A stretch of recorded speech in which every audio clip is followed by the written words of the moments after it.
A good day to all. It's my pleasure to introduce Dr. Chris Ward, Associate Professor of Anesthesiology from the Paramount School of Medicine, University of Pennsylvania. He has a keen interest in children, working at the Children's Hospital of Pediatrics in Pennsylvania. He also works in the Hospital University of the same state. His interest is in neuroanesthesia, in difficult airways, and also in looking after patients with epidermolysis bullosa. So we welcome him, Chris, to speak on the importance of capnography during procedural sedation in children. And in fact, there's a little bonus at the end of the talk for us. So without much ado, we'll have Chris talking to us now. Thank you. So I'm Dr. Christopher Ward. I want to thank you for the honor of being a part of such a great conference. Even though I am only virtually in Singapore with everyone else, it feels great to get out of Philadelphia, even if just mentally, with the soon-to-be start of the winter and the chilly weather kicking in. I do not have any financial disclosures for this talk. I do have a small grant from the Foundation for Anesthesia and Education Research looking at the effects of anesthetic drugs on the developing brain using rodent models, which goes into a little bit about me. So I've spent a lot of my career playing with mice and giving them different anesthesia drugs and seeing how it affects them. I did my training at the Children's Hospital of Philadelphia for both residency and fellowship. And then for fun, I decided to take a part-time job as my first job after training in New Zealand, and all the way up north in Whangarei. And after I finished my adventures in New Zealand, I started as an attending at Cincinnati Children's, where I worked with my mentor, Andreas Lopke, to further my research interests and build my clinical practice. And then I was recruited back to the Children's Hospital of Philadelphia, but to a much different campus as it grew in just the 4 years that I was gone. This is our Burger Center for outpatient services. I played a little bit of college basketball for my 4 years at the University of Pennsylvania, but these days I only get to play against the medical students in the annual med student faculty basketball game, which you're seeing here. That happens about once a year and is pretty well attended, as you can see the med students here in the crowd and the faculty, because it's the end of the school year and there is an open bar at a restaurant around the corner. I also try to have a little fun while working at one of the best children's hospitals in the world. But enough about me. We're going to talk about neuro, sedation, and anesthesia, where we're going to focus on the safety of working in neuro locations where it can often feel, and sometimes often is, like working in isolation on an island. So going back to where we practice at the Children's Hospital of Philadelphia, this is a small section of our downtown main campus where we have the Burger Outpatient Center here, we have the main hospital over here, we have our wood building where the majority of our MRIs, CAT scans and nuclear medicine scans, as well as MEG scans, take place. This is just a view from above. And one of the things that's important here is this is just our main campus. We're opening a separate hospital about 20 miles outside the side of Philadelphia at King of Prussia. And we also have a couple different surgery centers. But in terms of talking about different aspects of neurolocations, so this is the main building here, which is where all of our operating rooms are and the PICUs and most of the patient beds. So the majority of our department is housed here in the main building.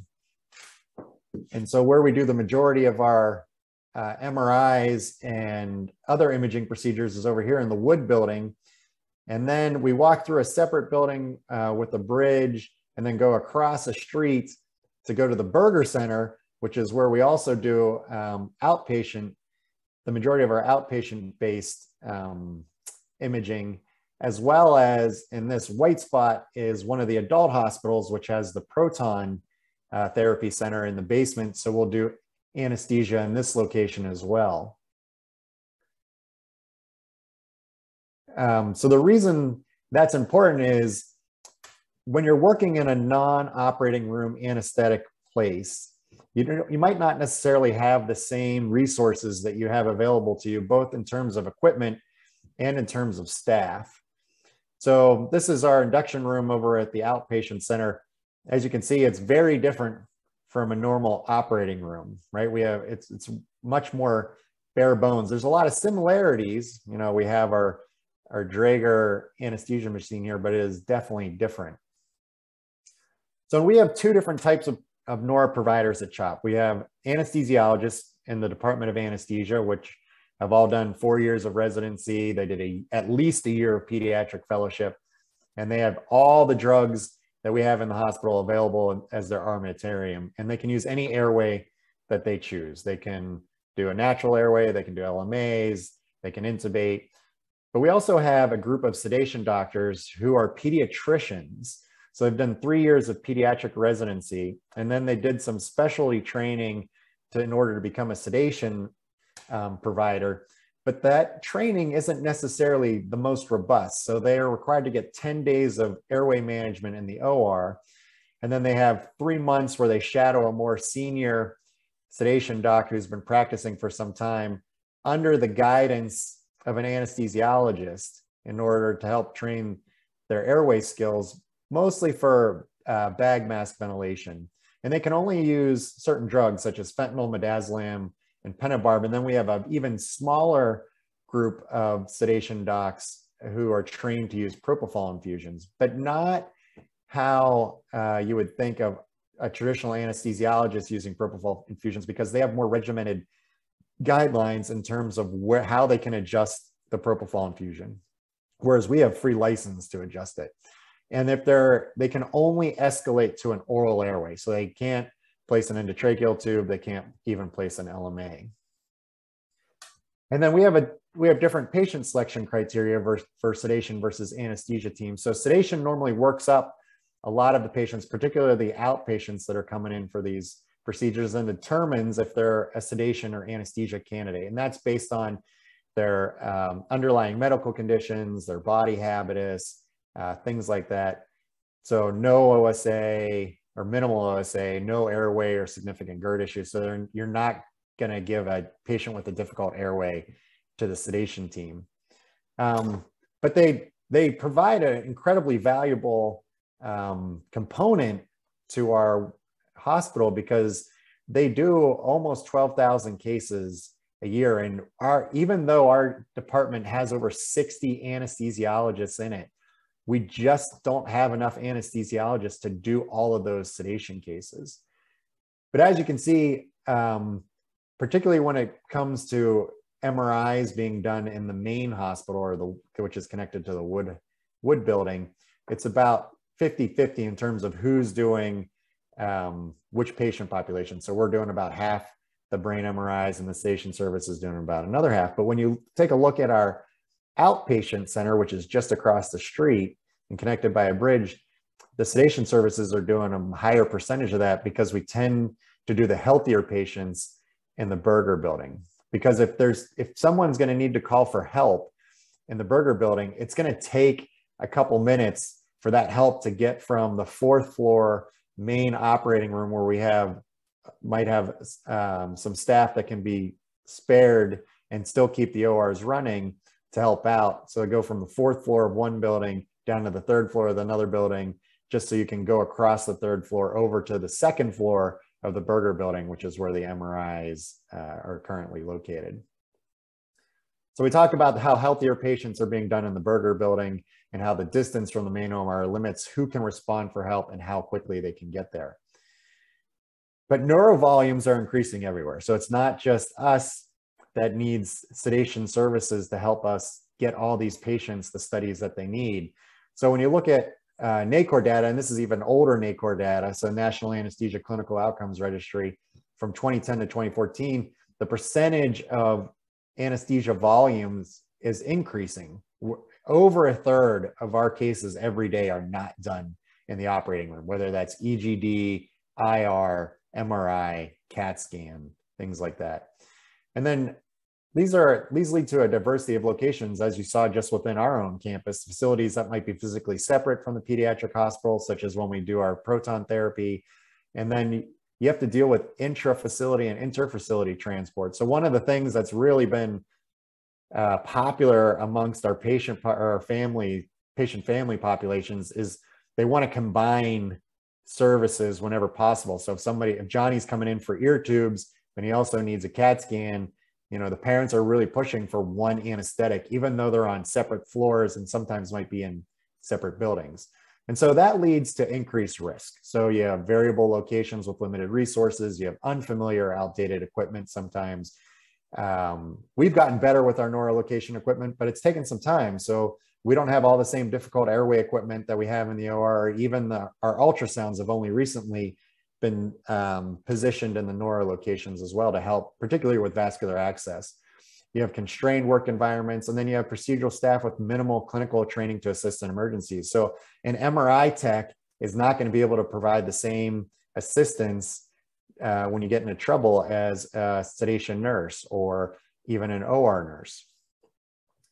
So, and this becomes particularly important for this talk because NORA locations are associated with an adverse event 2 times as likely to result in serious injury or death. And so in the things that are most commonly causing these issues are respiratory deterioration, and it's often from inadequate monitoring that's the main contributing factor. And this fact gets to the meat of this discussion. So how do you limit your risk when you're providing anesthesia and sedation in a non-OR location? So it starts with careful pre-procedure review of the underlying medical conditions and maximizing the patient appropriateness for the location and for the service. So whether that's with your sedation service or with your anesthesiologist. So, and that even goes within the spectrum of anesthesiologists. So we have 10 new anesthesiologists that just finished training.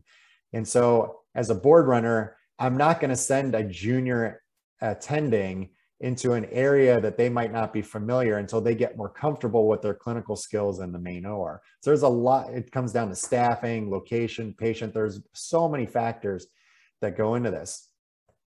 For those of you that are not aware of this, the pediatric anesthesia article of the day was started last year by one of my mentors, Ron Littman, who unfortunately passed this year. But he started this pediatric anesthesia article of the day where it's kind of a great summary of either classical anesthesia papers or things that have been more recently published. And they're not always, this article was from Pediatric Anesthesiology, but sometimes they're from other random journals that just contribute to this.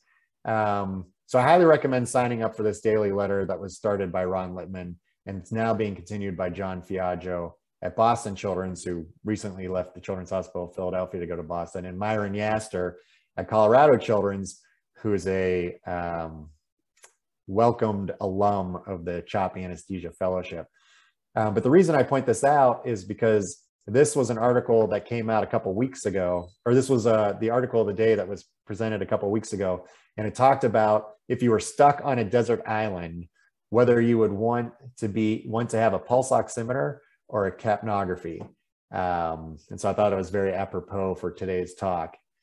So we're going to talk end expiratory carbon dioxide analysis. And so this is a great tool for assessing the adequacy of ventilation. It's been recommended in the US over 10 years ago at this point by both the Joint Commission on Accreditation of Healthcare Organizations, so that's JACO, and then also the American Academy of Pediatrics.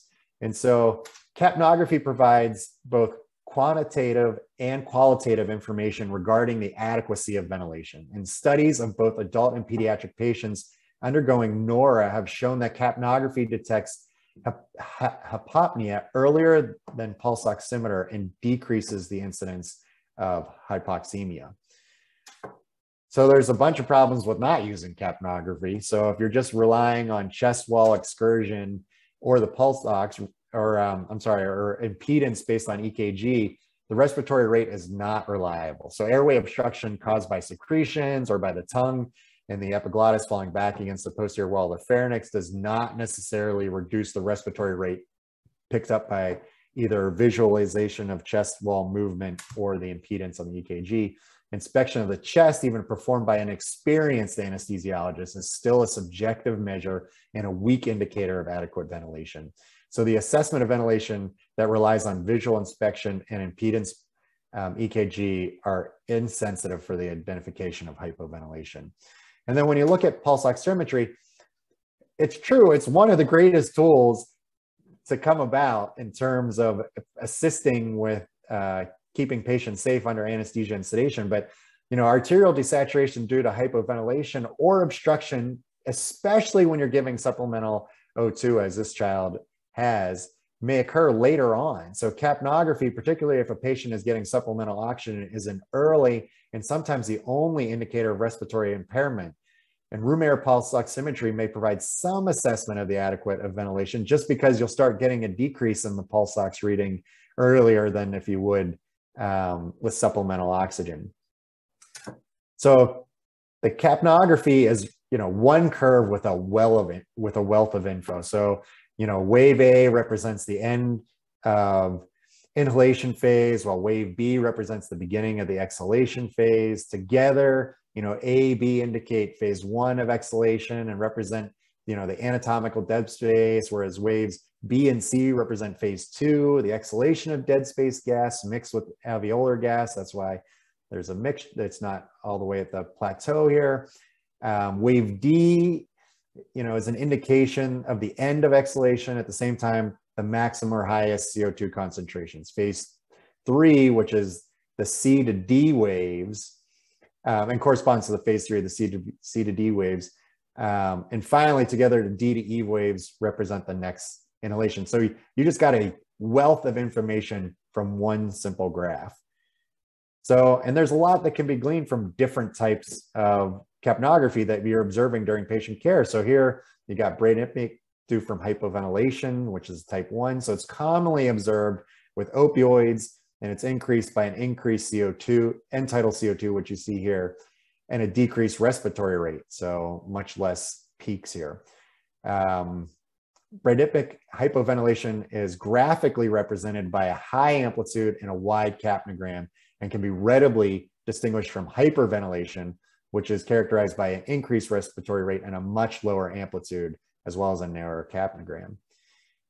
And then hypopneic hypoventilation, which is type 2, occurs most commonly with sedative hypnotic drugs, which a lot of children are going to be getting during sedation and anesthesia in a non-OR location, such as propofol, and it's characterized by a normal or decreased end-tidal CO2 and an increased PaCO2. So hypopneic hypoventilation is graphically represented by a low amplitude capnogram.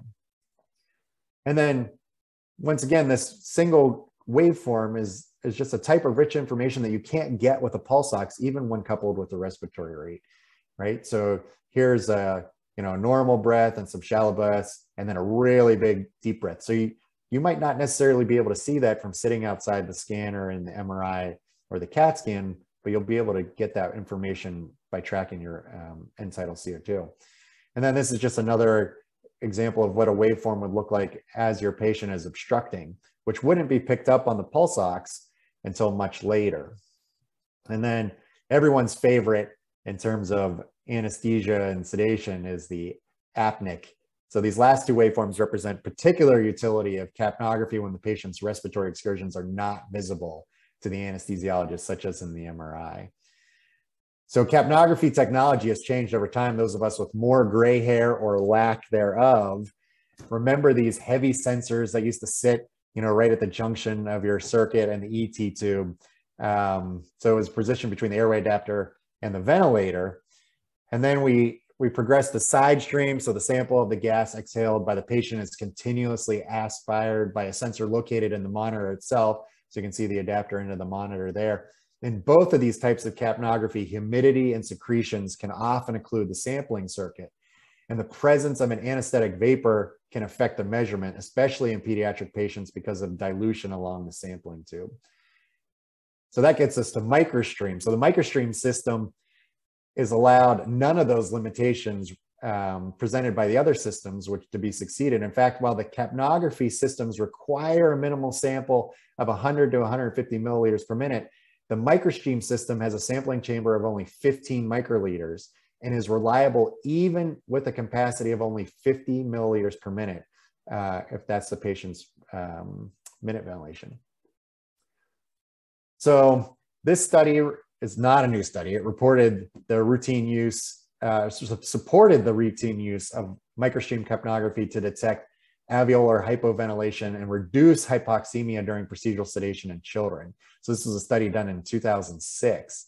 In addition, capnography in this trial allowed early detection of arterial oxygen desaturation because of alveolar hypoventilation, even in the presence of supplemental oxygen.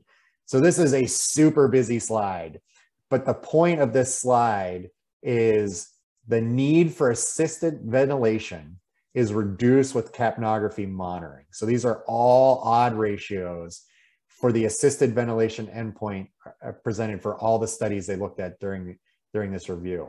So A were high quality studies, B were studies with low risk bias, C were studies with an endpoint specified as bag mask ventilation, and D was kind of a little bit of a combination of both.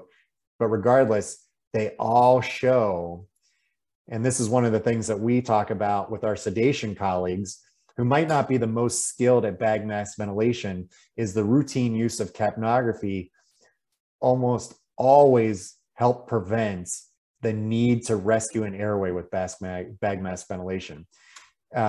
And in pediatric studies of sedation in the emergency room and in MRI, capnography detected hypopneic hypoventilation 2 to 3 minutes before pulse oximetry. So just a slight pivot in terms of how we kind of look at treating kids and giving them sedation and anesthesia drugs for all these studies. So even though the risk of anesthesia on the developing brain is a hypothetical risk that's been looked at in different ways, and capnography prevents real clinical risks, the drive of these hypothetical risks has changed practice both within the pediatric anesthesia community as well as even radiology services and how they order different studies. So I'm just going to touch a little bit on anesthesia-induced neurotoxicity, and we're going to go a little bit through the history here in terms of how this became a concern. So, you know, these were studies that kind of spun off from people that were looking at fetal alcohol syndrome. And so the big difference between fetal alcohol syndrome and anesthetic neurotoxicity is there's a phenotype for fetal alcohol syndrome. But ethanol has both NMDA and GABA receptor properties. And so, you know, in the late 90s, people started making connections between what else has NMDA and GABA receptor properties. Oh, a ton of anesthesia drugs. So the IRS and the FDA got together and they formed this private-public partnership, which they entitled SMART TOTS, which is Strategies for Mitigating Anesthesia-Related Toxicity in TOTS. The TOTS doesn't really stand for anything. But what's interesting is they had this draft statement up for almost 3 years, where on it, they say that surgeries and procedures requiring anesthetic and sedative drugs that could reasonably be delayed should possibly be postponed because of the potential risk to the developing brain in infants, toddlers, and preschool children. So when parents, particularly, you know, 5 years ago, did a Google search about anesthesia effects on the developing brain, this is one of the first things that came up. And so these questions started appearing more frequently for us, particularly in the US. So, but it wasn't until later in 2015 that they actually, it was no longer a draft statement. And now this was the actual statement, which had dramatically changed because it states there's not enough information about the effects of anesthetic drugs on the brains of young children. It is not yet possible to know whether the use of these medications poses a risk. And if so, whether this risk is large enough to outweigh the benefit of the planned surgery, procedure, or test. So as a researcher in this field, I was like, this is great news. This is very reassuring to patients. And then shortly after that draft statement became a consensus statement, the FDA released a safety announcement, which was often confused for a black box warning at the time it came out, but it was different. It was just a safety announcement. But the reason that it was very alarming is because that actually stated, the FDA is warning that repeated or lengthy use of general anesthetic and sedation drugs during surgeries or procedures in children younger than 3 years or in pregnant women during their third trimester may affect the development of children's brains. So this is very alarming, particularly because when you think about non-OR anesthesia for adults versus kids, most of the time we're doing NORA procedures for adults because we need to blunt a painful stimulus. Whereas for kids, we're giving them sedation or anesthesia because we just need them to stay still for whatever study that they need done that day. So this, even with that FDA announcement, there's still a fair amount of disagreement and controversy, even within the pediatric anesthesia community. I'm sure this has been discussed at meetings in the past. But if a parent goes onto the internet now and does a search, they can also come across this website. So this is Safe Tots, which is Safe Anesthesia for Every Tot initiative, which I am all for. I'm all for providing the safest anesthetic and sedation I can, which involves using things such as capnography. But you go onto this website and it says, to date, no definitive link between certain anesthetic drugs and poor neurological outcome has been established. And then as you're sitting there looking at what else is going on and checking out these different tabs, the banner changes and it says complications in pediatric anesthesia are directly related to the inexperience of the anesthesiologist in charge. And as someone who is very active in terms of teaching fellows and residents, that's a little bit of an alarming statement. And then the banner changes again and it says it's a poor workman who blames his tools, and there's not the best vital signs here. So we actually set out to try and figure out how we're teaching neurotoxicity. So this is a survey that we did a few years ago. And so one of the things that all of this got going was, how do you have these discussions with parents about the risk, and how do you involve your colleagues such as surgeons and radiologists? Because a lot of us felt that it wasn't when we're talking about actual risks of anesthesia, a few minutes before we're about to anesthetize the patients, we talk about safety and laryngospasm and cardiac arrest and things like that. These are all known risks that are legitimate risks, not hypothetical risks. The last thing a nervous parent is going to want to hear is, okay, so we're going to talk about laryngospasm. We're going to talk about, X, Y, and Z. And by the way, the drugs I'm giving your child may or may not affect their long-term learning and behavior. And so we tried to partner with our surgical colleagues and our radiologists in terms of educating them about maybe, if we can cut certain images, or can we do different things in terms of lighter sedation, or can we try more feed and swaddle techniques in order to use less anesthesia for some of these studies. And then this got us even more partnering with our radiology colleagues. So we did a survey of imaging, sedation, and anesthesia practice patterns in pediatric radiology departments in the US. So these are all responders that represented dedicated children's hospitals or pediatric radiology departments. So the majority of our academic or university affiliated, some were just pediatric radiology divisions within adult radiology departments, and a very small percentage were private practice radiology groups in the community.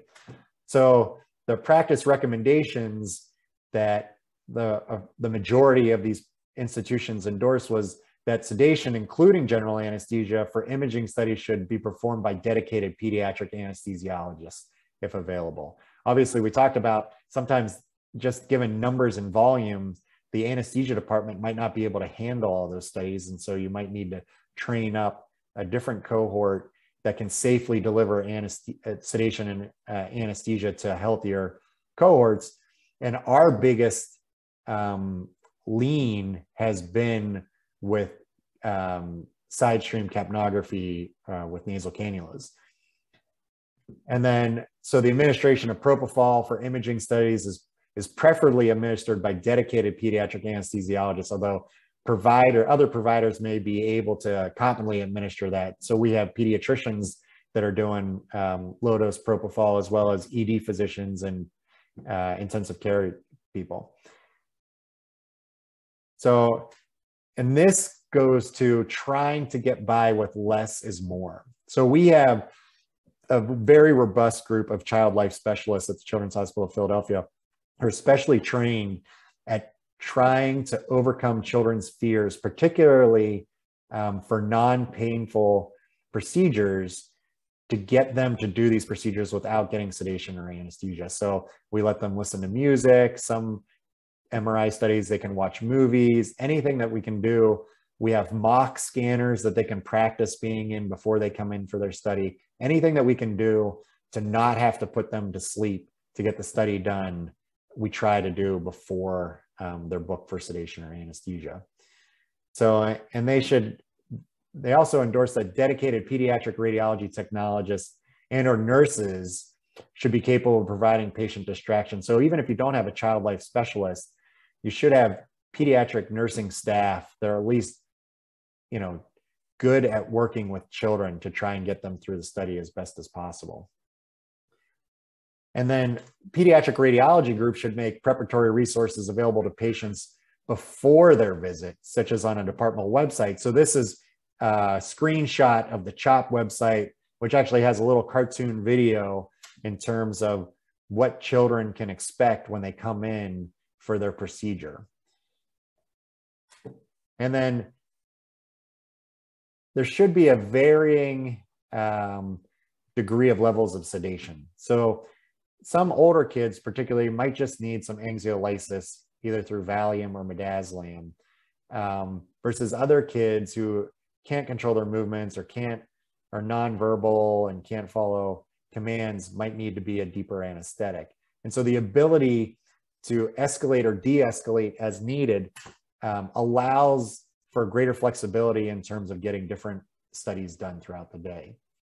So, and this has been one of the biggest things, is pediatric radiology departments should contact the ordering clinician or patient's family before the imaging test to triage the appropriate level of sedation and anesthesia indicated. So not only in terms of what the family and the ordering physician, because a pediatrician or a GI doc or whoever's ordering the study might not fully understand what study they need to order or the level of sedation that's needed to get it done.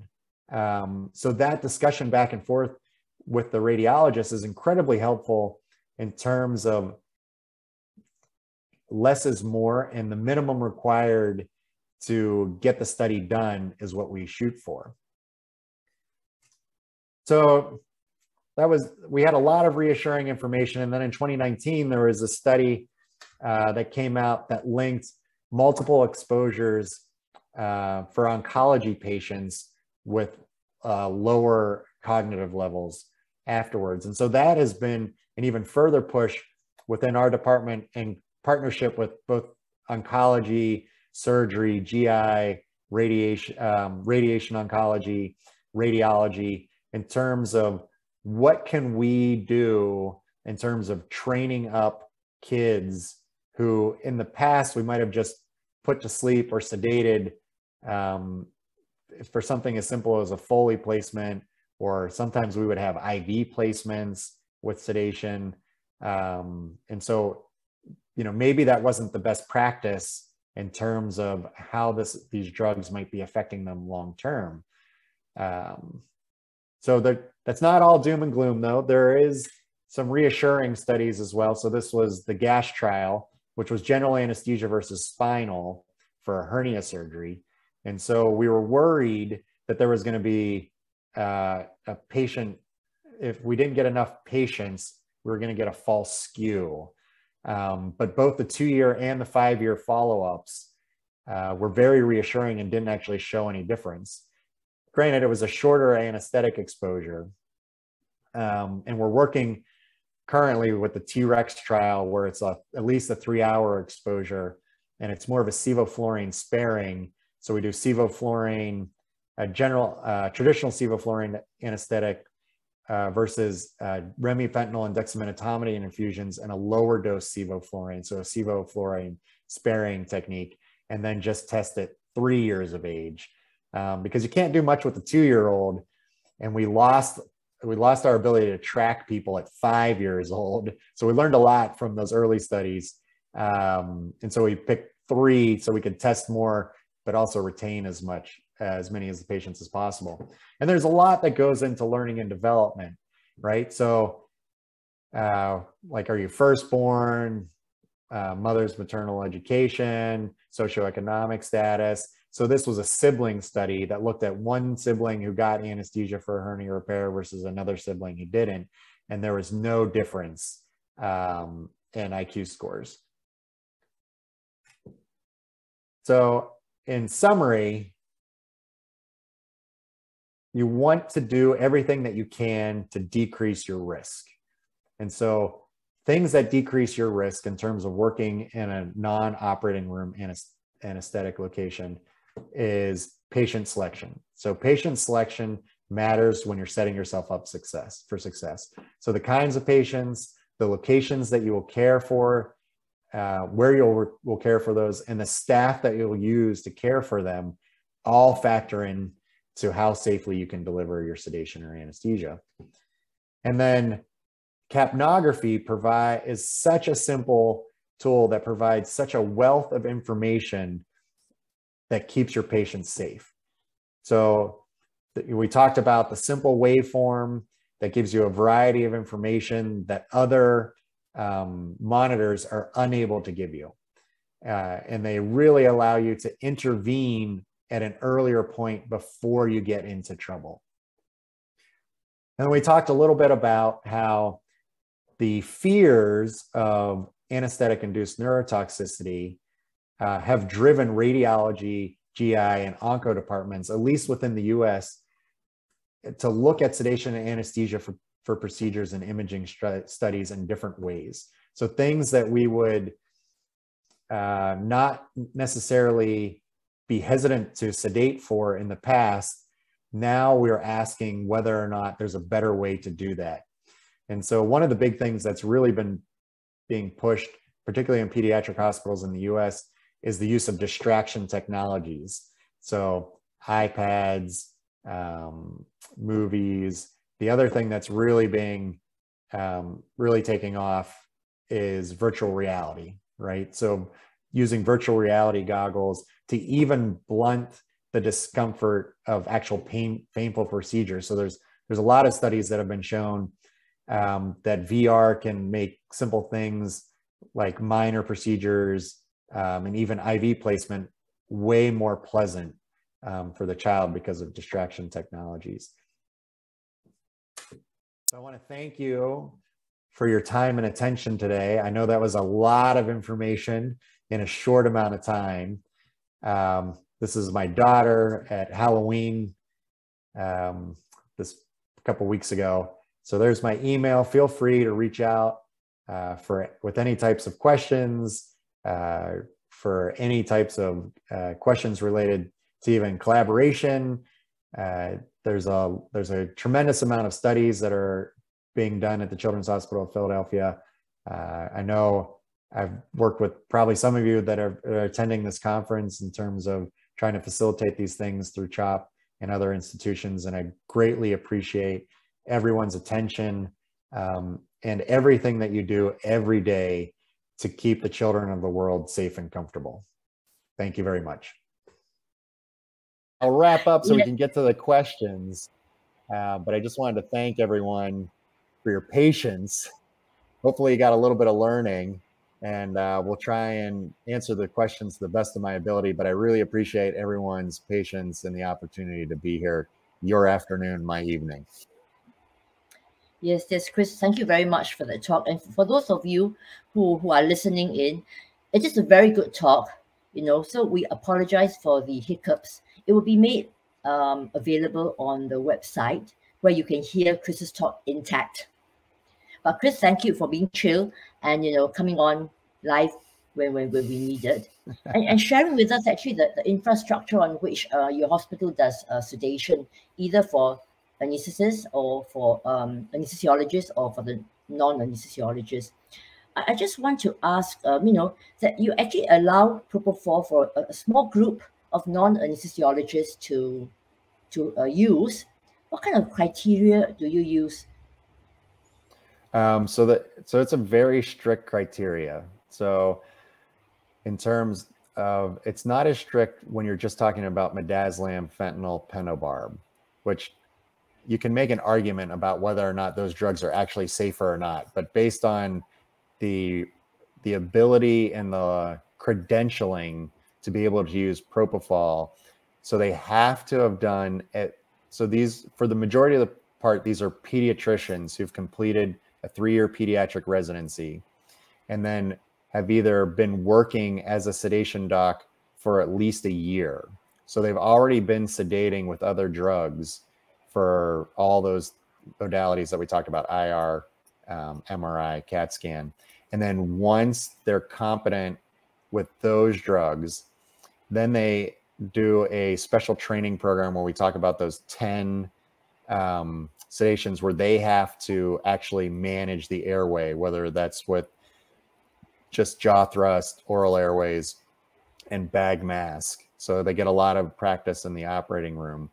And then I think it's during their first 3 months when they're delivering propofol anesthetics on their own, there's an anesthesiologist that is supervising them. So we make them develop some airway skills. You can make an argument that 10 airway manipulations probably isn't teaching clinical excellence, but that's why we're there to supervise them. And then the other thing that I think got cut out during the technical difficulties is whenever a non-anesthesiologist is using propofol as a sedative drug, there is an anesthesiologist that is readily available to come in and rescue an airway if needed. So for instance, last week, there was an 8-year-old girl who was getting an MRI for precocious puberty, otherwise healthy. She came in, they do awake IVs, they do the propofol induction with mom in the room. She went off to sleep, mom stepped out, and she aspirated. And so they called me urgently to come in, and I needed to suction the oropharynx out. They had already given the sucks at that point because they were worried about laryngospasm, but it was actually so much volume in there. I think it was an air fluid lock. So, you know, the vomiting or the gastric contents had gone above the glottic opening, so they couldn't mass ventilate until I suctioned out. And then I thought I could just re-recruit with the mask, but I ended up having to intubate her. It was one of the worst aspirations I've seen in my career. I had to intubate her, leave her intubated, take her to the PICU. But that's why we haven't. It's the first time I've heard that happen since we've started this service. I don't know, maybe 7 years ago. But that is why we're available immediately to help out as needed. When you say immediately available, because that's what JCI put in, I remember when they last came to Singapore. So immediately available is like in the next room, in the corridor, in the suite? Yeah, so it's normally we're on the same floor. So there might be, like 4 MRIs. So there's one of us in that suite of MRI. So it might not be the direct room, but you're in the same area of where the sedations are happening. Okay, all right. And so that's a significant cost, right? Because one of the reasons the hospital is pushing for more sedation docs is because it's way cheaper for a sedation doc to do their job. And so, but the hospital actually pays our department so that they have coverage from the anesthesia department. So we actually get outside funding to supervise what's going on there. Okay. So back to capnography. I know this, microstream is good, but in most places may not have this available. And sometimes using the traditional capnograph, the capnograph, it doesn't always work. So because there could be mouth breathers, so other little tricks that you could, give to the listeners of how you could, Yeah. capture the anti-CO2 better. So that's a great question. So so there are tricks, and there actually are different devices that different manufacturers make. So for instance, there's a lot of nasal cannulas now that have side ports built into them. So it's just an easy line to connect. I remember when I first started as a resident, right, we didn't have these microstreams. So I was connecting IV tubing into an IV and then putting that IV into the nasal cannula and then taking the needle out, but it left the catheter in the nasal cannula so it could sample, back at the sensor. Yes.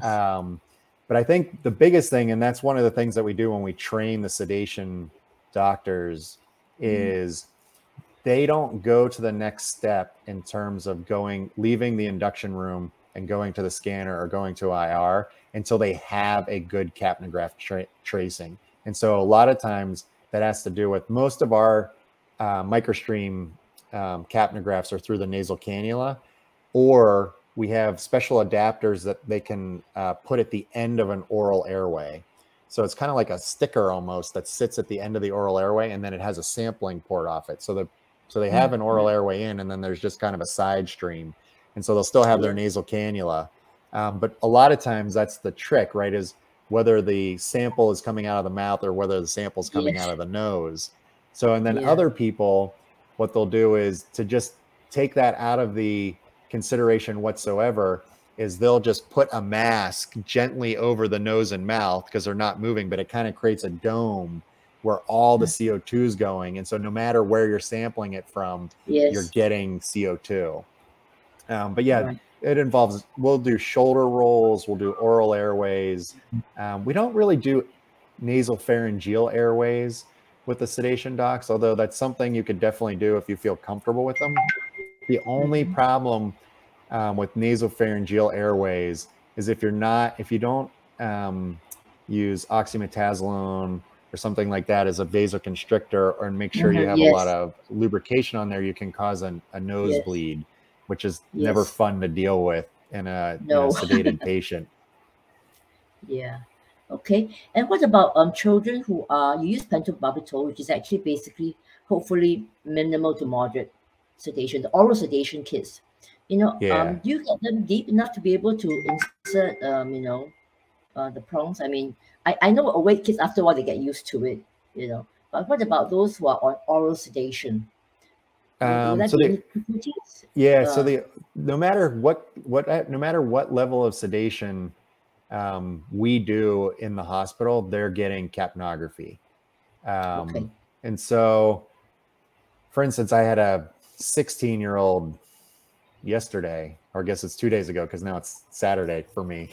It's been Saturday for you guys, who I just gave, he was 120 kilos. He barely fit in the MRI, but I just gave him 4 milligrams of IV midazolam to help take the edge off so he could tolerate an MRI of his neck.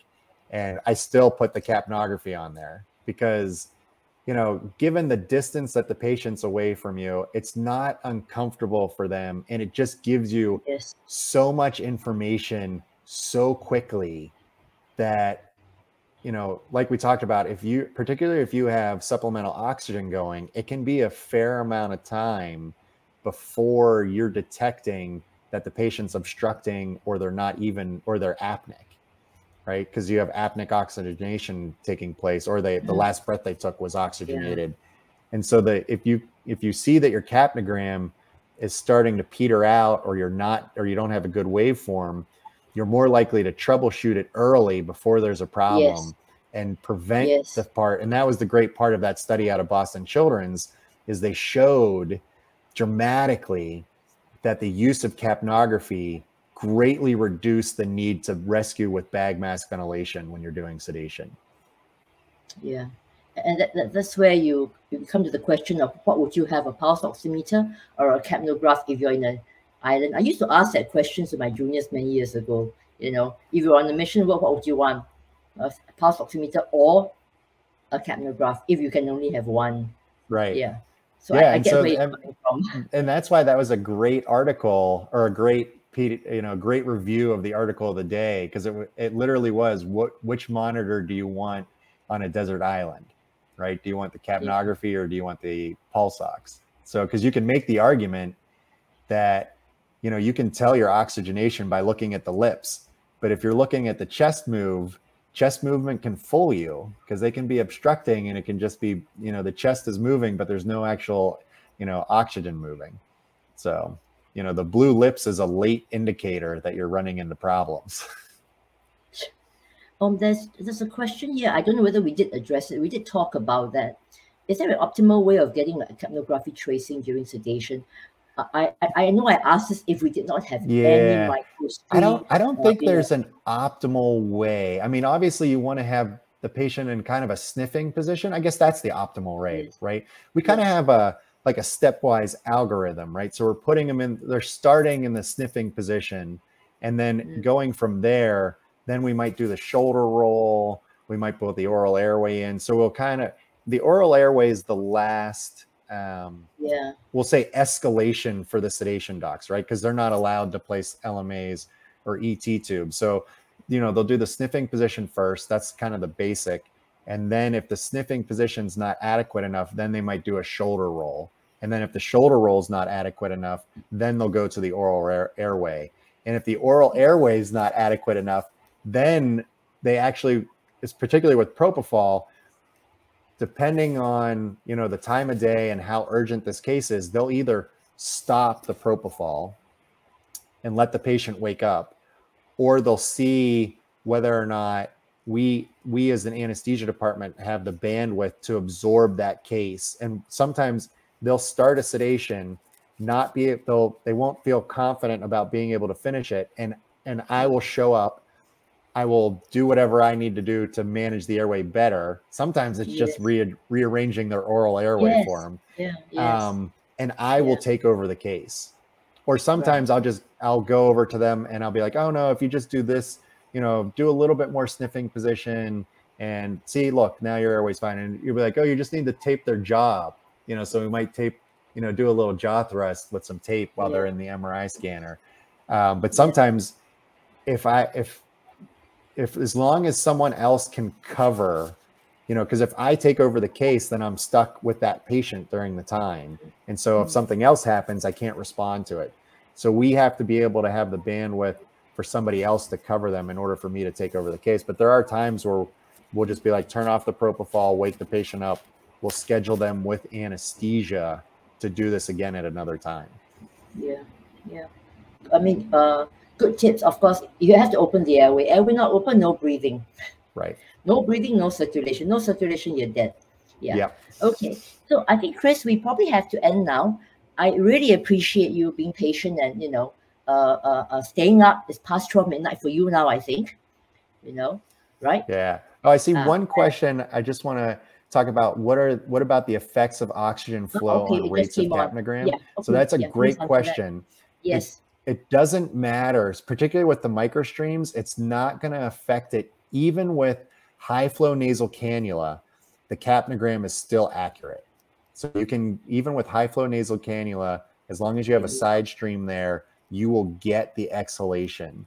And so I don't know because even if you have, if you have really high flows, the nasal cannula can only deliver so much flow. And so whatever the maximum flow that a nasal cannula can deliver will not overwhelm a capnography. I'm trying to think, if you turn the flows up to like 15 with a mask, even if you're blowing it away, you're still getting the sampling. I'm like trying to think of when we rescue, if I need to come into an airway and the kid has a nasal cannula with a microstream attached to it, and I come in and it's a hook to the wall oxygen, and the wall oxygen's all the way up to 15. As long as I have a seal with the mask, that microstream is going to detect it's going to give me a great waveform, just as if I was intubated or in the operating room. Right. And if you're using high oxygen flow rates, something is wrong then. Right. Very true. You need to turn off the propofol and come back at another time. Okay. Once again, thank you very much, Chris. We really enjoy having you with us. Thank you so much. And have a good weekend. Yep, you as well. Enjoy the rest of the day. Yes, and to all those listening, thank you once again for staying with us. Okay, bye.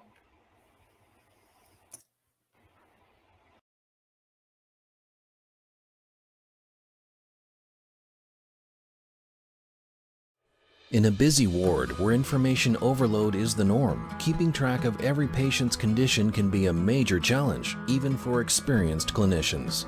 That's why MicroStream developed the Integrated Pulmonary Index Algorithm, IPI.